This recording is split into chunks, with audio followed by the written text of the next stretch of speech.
Welcome back to Car Aag 765. If you love wild-looking muscle cars that made history both on the streets and the racetrack, you're in for a treat.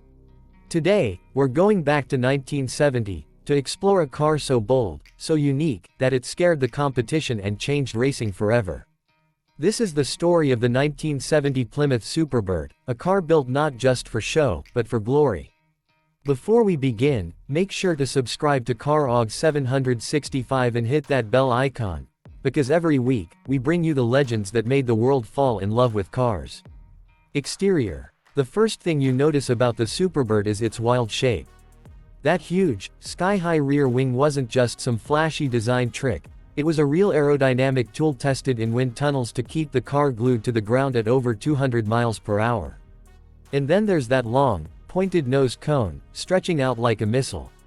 Together, these features gave the Superbird a drag coefficient that was unheard of for the time. In fact, it was so advanced that people back then called it a spaceship on wheels. The bold color choices, like lemon twist yellow, tor red, and the legendary Petty blue, made it stand out even more. When this car passed by, people didn't just look, they stopped, pointed, and smiled. Even the cartoon bird decal, the Road Runner, on the fenders added a playful touch, reminding everyone that this car was as fun as it was fast. Interior. Open the door, and you're greeted by a simple but classic interior that speaks pure muscle. The seats are wide and firm, wrapped in vinyl, built to hold you steady when the power roars. The three-spoke steering wheel, chrome-rimmed gauges, and pistol-grip shifter make you feel like you're sitting in a race car rather than a road car.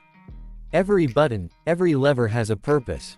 There are no fancy screens or electronics, just raw, mechanical control. You can almost feel the heartbeat of the engine through the floorboard. For 1970, the Superbird's comfort was surprisingly good, a blend of muscle and modest luxury. It wasn't about showing off, it was about feeling connected to the machine. Performance. Now let's talk about what really made the Superbird a legend: performance. Under that massive hood, you could find three powerful engine options. The 440 Super Commando V8, the 446 Barrel, and the mighty 426 Hemi, the king of kings. The 426 Hemi delivered a stunning 425 horsepower and more than 490 pound-feet of torque. That kind of power meant this beast could hit 0 to 60 miles per hour in about 5.5 seconds, and on a racetrack, it could blow past 200 miles per hour. This wasn't just impressive, it was revolutionary. In NASCAR, the Superbird dominated so much that officials had to change the rules to slow it down. Yes, the Superbird was too fast for NASCAR. Drivers like Richard Petty, the king, himself, used this car to secure victory after victory. It became a symbol of American racing pride, loud, fearless, and unbeatable. Legacy and conclusion. Sadly, the car's production run was short-lived. Plymouth only made about 1,920 Superbirds before rules and public taste changed. People thought the giant wing and long nose were too wild for the streets, but today, that's exactly what makes the car so desirable. Collectors pay hundreds of thousands of dollars for one in good condition, and if it's an original Hemi version, you're talking over $1 million at auction.